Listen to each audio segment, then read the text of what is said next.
Okay, so today we're looking at the grade 12 chemistry culminating titration. The purpose of this lab is to find the molar mass of an unknown solid monoprotic acid.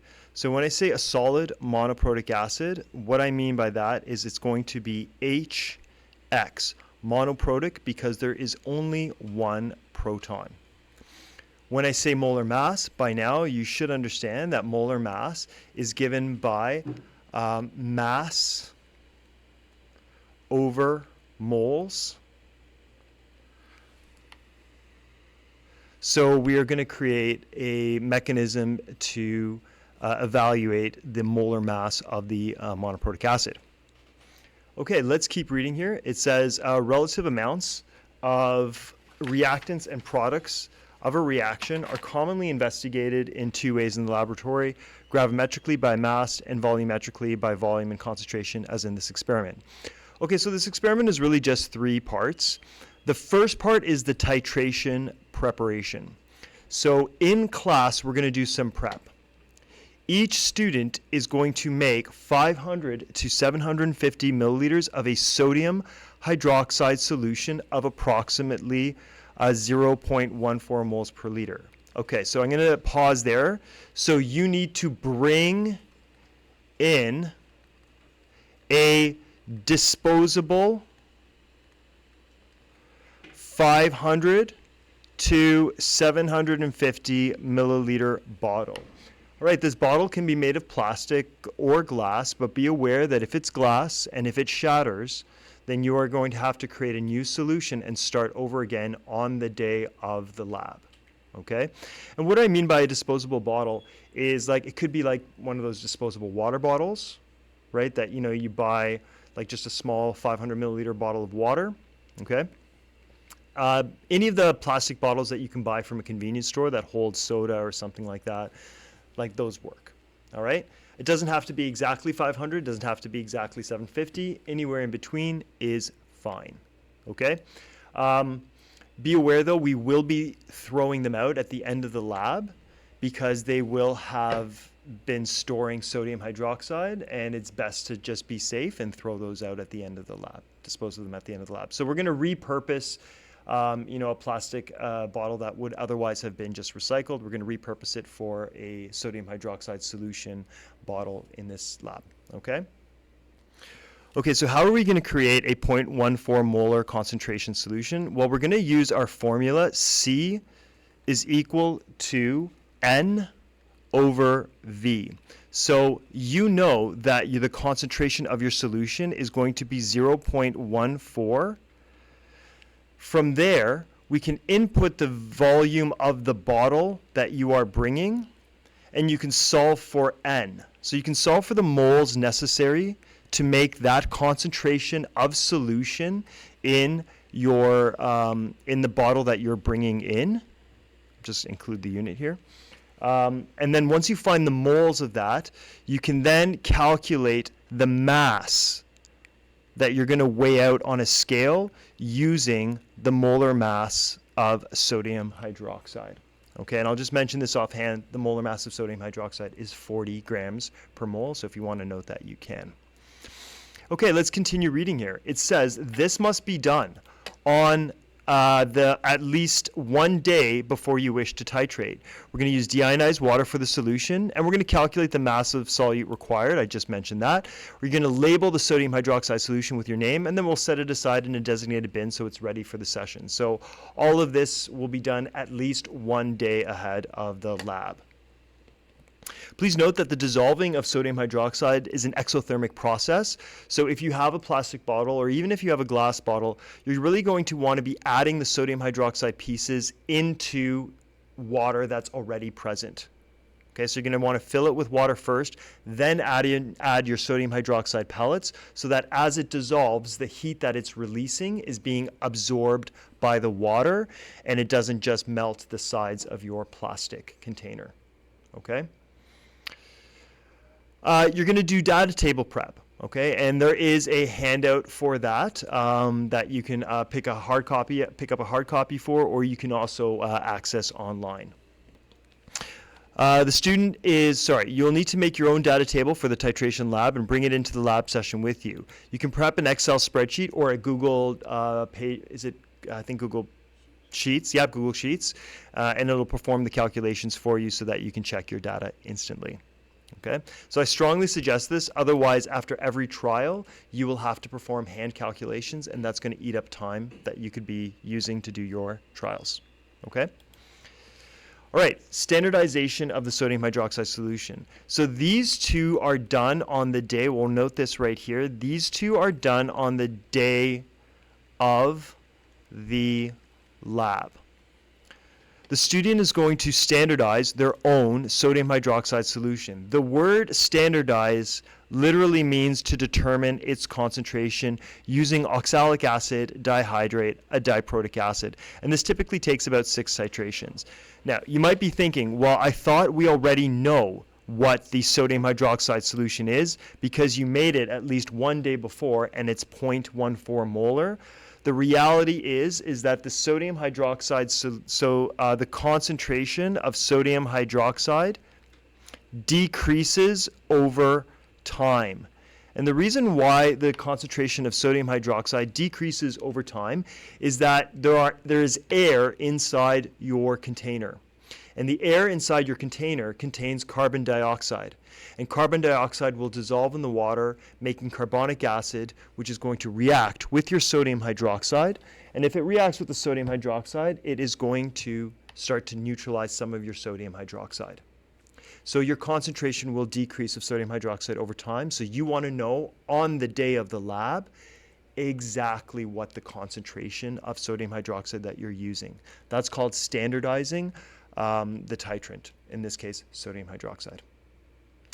All right, once you've done standardizing it, so you've done 6 titrations and you're like, okay, I know that the concentration of my sodium hydroxide is about 0.1342.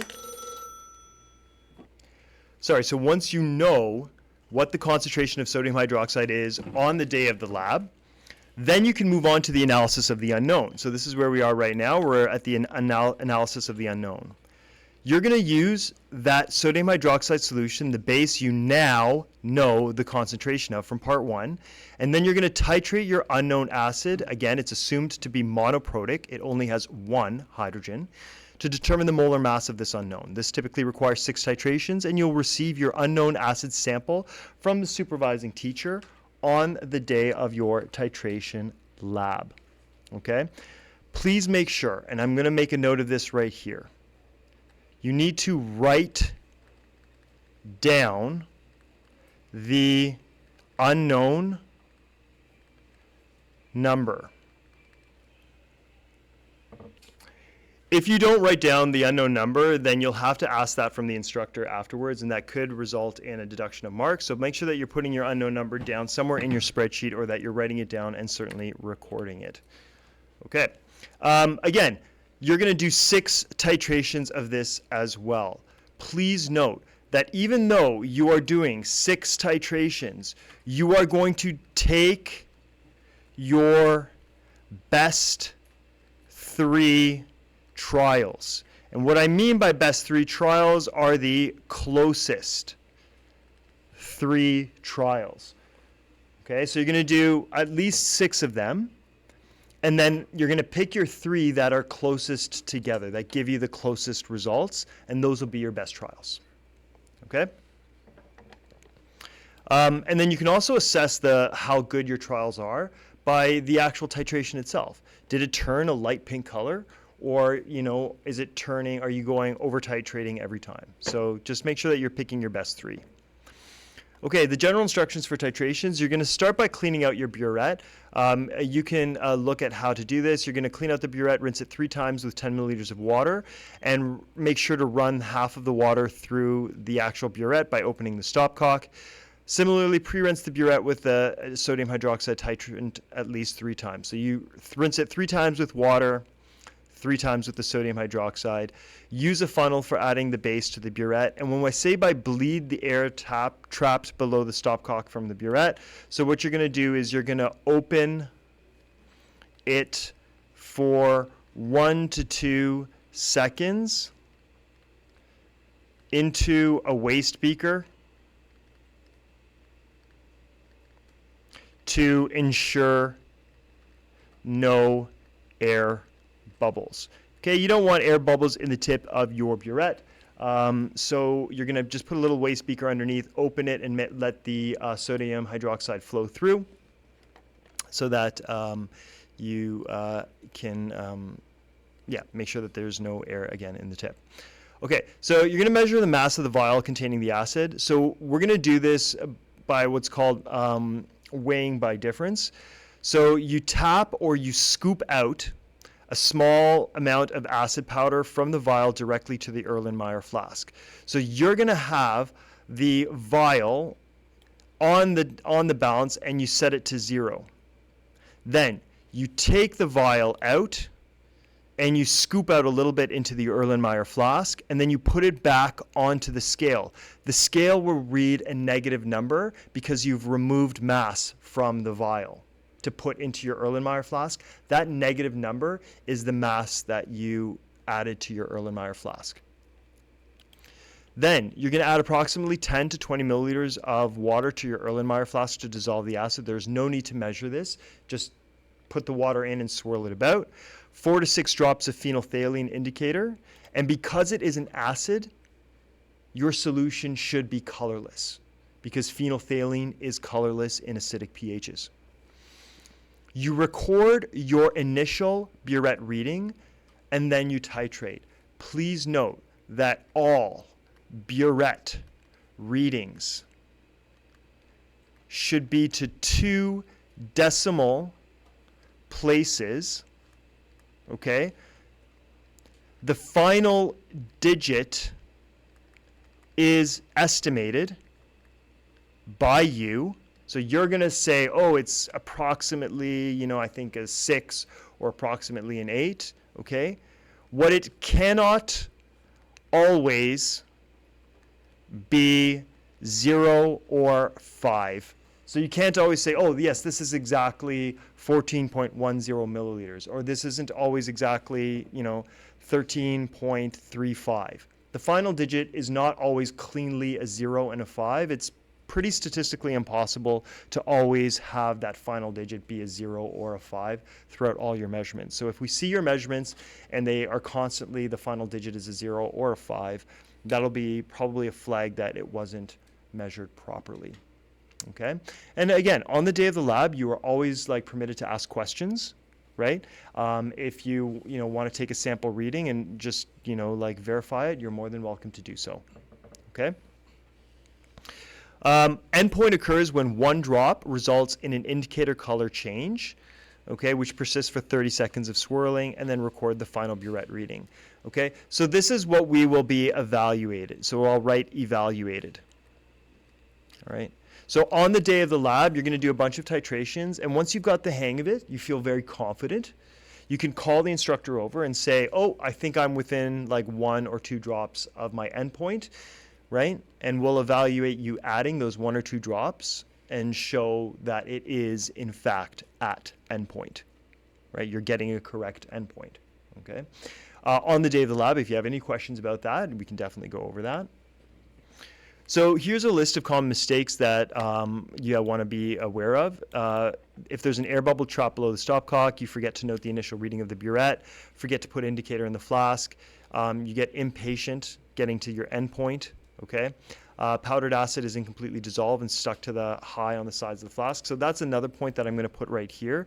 What you want to be doing is you want to be use a water bottle to spray down the sides of your Erlenmeyer flask. Okay, so you just kind of want to be just squirting a little bit of water down the sides of your flask to make sure that you're getting everything into the solution.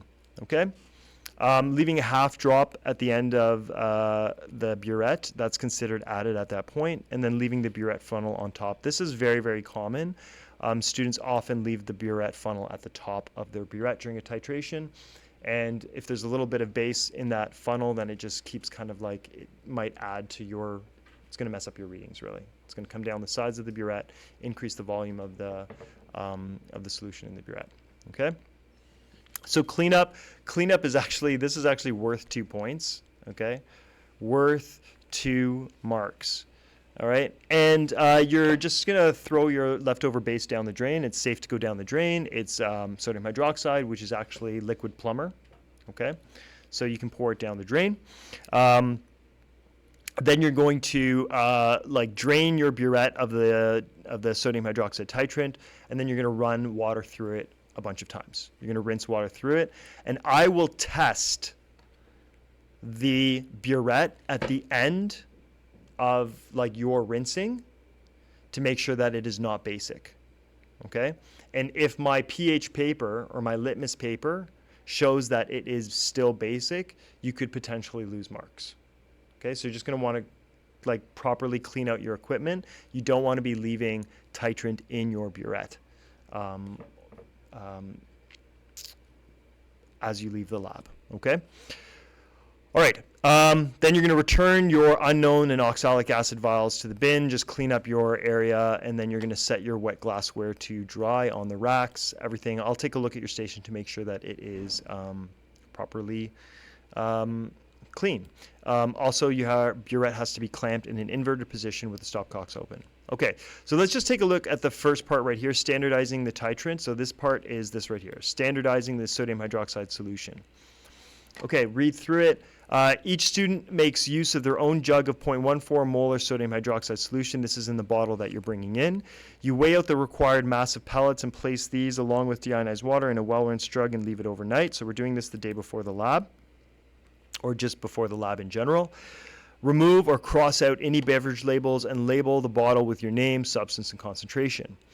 On the day of the lab, shake the bottle well to completely mix the solution. From this point on in the experiment, do not shake the jug of base again. Leave any sediment on the bottom of the bottle after this.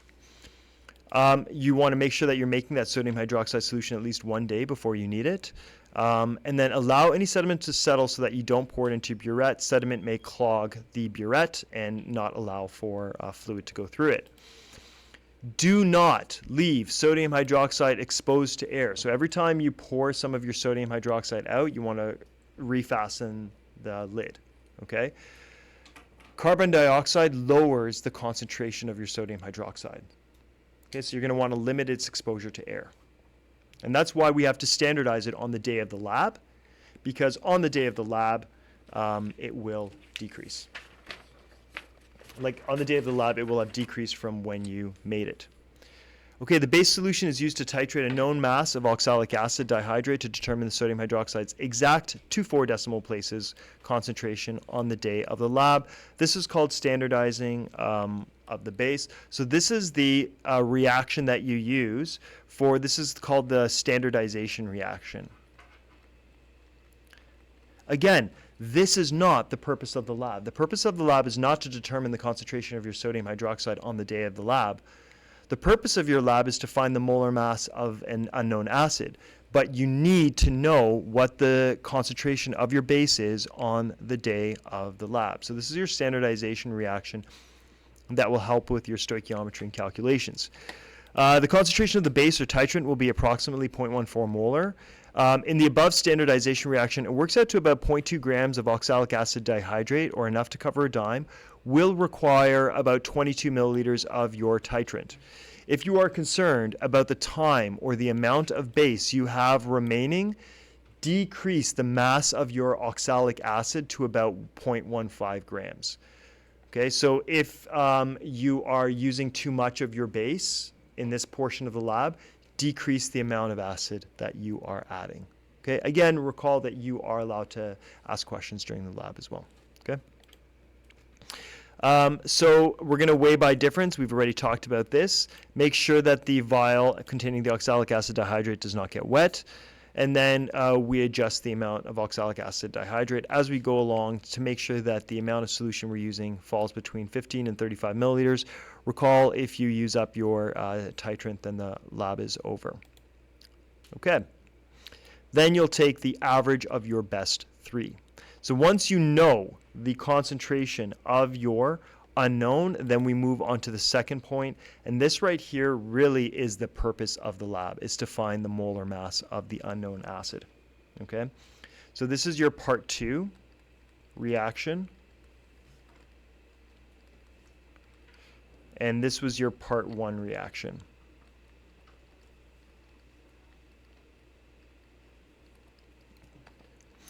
Okay, so you're going to get an unknown. Remember, please record the number somewhere. Prep and titrate one unknown sample. Again, by trial and error, choose enough acid powder so that 15 to 35 milliliters of the sodium hydroxide is required from the burette. You repeat the titrations until you get 3 consistent results. The molecular masses or molar masses are within 1% of each other. If the unknown acid is slow to dissolve, you can add 10 milliliters of ethanol first before adding a small volume of water. And again, you need 3 good titrations. Okay. So there is a flow chart that shows you, which will be posted, that shows you how to go about and perform these calculations. All right. But essentially, by adding a known volume, okay, you're going to know your volume. You're going to know your concentration. So from that, volume and concentration means you can know your moles of base. And then from your moles of base, you can get moles of acid. And then since you already know the mass of the acid, molar mass is very easy because it's just the mass that you weighed of your unknown acid from the moles of the acid from the titration, divided by the moles of the acid from the titration. So that's how you're going to find out the molar mass of your acid. Okay, this is how you will be evaluated. So these are the point values that we've decided on these in this year. These point values could change from year to year, but we are going to use these point values this year. So we are going to, on the day of the lab, evaluate your titration technique. So did the lab take too long, or was it a reasonable amount of time? Were you keeping your goggles on? How was your endpoint? That's worth 10 marks. Then you will do an in-class lab report. So the write-up will take place in class.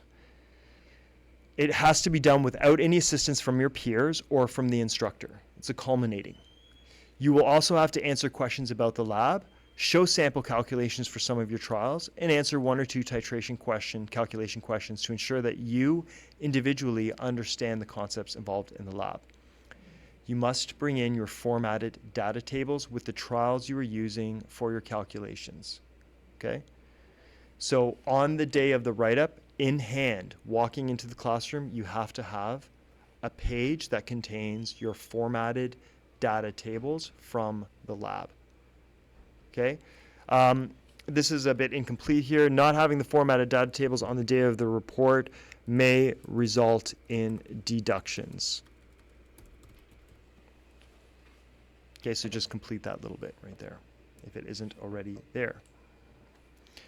Okay, lab result. If the molar mass is within 1% of the actual molar mass, so we have a list of all the molar masses, you get full marks.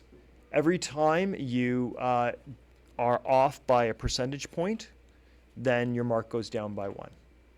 Okay, so the majority of the time, students are really able to get within 1% of their molar masses.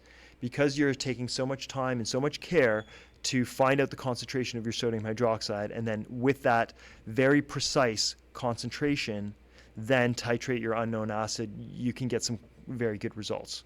So we're going to, out of 10, it's to see if you're within 1%, right? So if you're within 1%, full marks. If you're within 2%, 9 out of 10. If you're within 3%, 8 out of 10. Okay?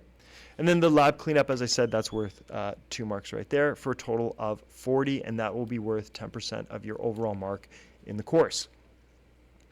Okay, let's try and wrap up a little quickly here. On the day of the in-class lab report, you must bring printed and properly formatted data tables with the trials you are using for your calculations. That is your best trials. Formatted data tables does not mean you are simply cutting and pasting from a spreadsheet. You have to select the data that you directly collected during the lab and removing any extraneous calculations that you have in your spreadsheet. Please note the following. You cannot just email and share these with me. They must be physically printed and in your hands on the day. If the day of the in-class lab report is a late start day, please bear in mind that you will not have access to the library printers before class. So it has happened before where somebody has said, oh, I'll just print it on the morning of the in-class lab report from the library. If it's a late start day, there's meetings in the library, you won't be able to print it out, and you will probably lose marks for not having it in hand. Okay?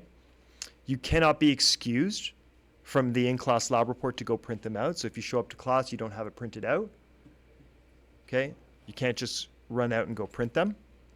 If you do not have access to a printer, then access the school library in advance of the in-class lab report. I guess what we really want to say here is a deadline has to be met here. You have to walk into this culminating prepared. Okay, ultimately, if you don't have your formatted data tables in hand at the start of class, you will automatically receive a 10% late deduction on the report section of this culminating. Okay, so again, this is really important that you come to class prepared. Aside from a medical emergency, you must be in class on the day of the in-class lab report. Unexplained absences will result in a mark of 0. You must speak with your teacher ahead of time if there is some reason why you're unable to attend class for your in-class lab report, and more information regarding the specifics of the in-class lab report will be given to you. So the date of the lab should be noted here, and the date of the in-class lab report will be noted there. Thank you very much for watching.